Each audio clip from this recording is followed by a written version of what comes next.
Oh, hello there. We had an interesting day. We did some interesting work. We've got the gas tank mounted with a safety bar underneath. I ran a new vent hose from the oil filler all the way down under the tank and all the way back to the back of the bike and mounted the little vent back here on the back of the frame. It also has the vent tube from the primary case, which is how they vent the sump pressure. So that tube is new, and the small tube from the front is new, and they're both going back here to the back end of the bike, because I sincerely believe that if you're going to vent oily air, it should be behind the wheel, not in front of the wheel. So I moved it back here. I think it looks kind of cool.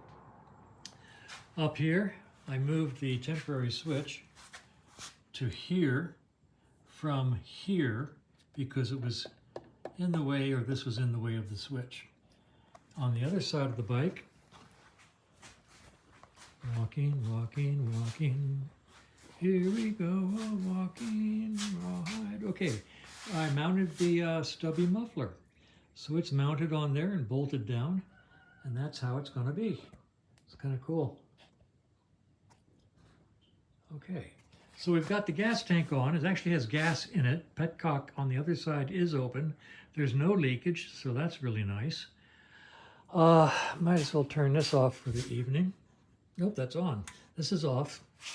And let's make sure the other side is off because I'm getting ready to call it a day. It's 4 o'clock and I'm tired.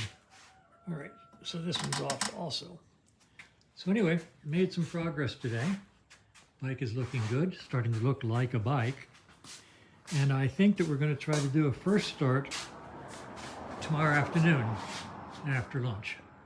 Kevin will be here and we'll do some kicking on the bike. See what happens.